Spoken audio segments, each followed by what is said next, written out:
I may be biased, but I do think we have the best lip liner on the market. I've done a video before where I showed you guys all of the features of our lip liner, but this one I'm going to go over the features and all the colors we have to offer. Our lip liner scrolls both up and down, and some don't, and what a surprise when it doesn't. You may not have noticed, but there's actually a smudger on the other end so you can ombre your line. If you close that up and you go one more notch, there's a sharpener. I prefer not to use the sharpener, but if you like a really sharp point, and that's the biggest complaint about mechanical pencils, you can do that with our lip liners. Next up, I'm going to go over all 9 shades that we have to offer. Shade number 1, Sedona Clay. It is a neutral suede brown. Then we have French Rose, same level of color, but more pink mauve. Then we have Dragon Fruit. It's a warm medium tone pink.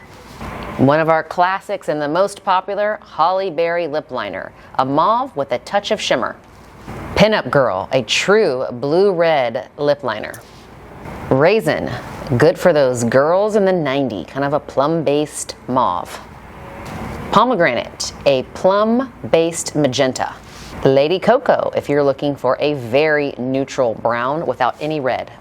And last but not least, Flesh Toned, good for our fair skin babes. And there you have it, all 9 shades, providing a wide variety of colors.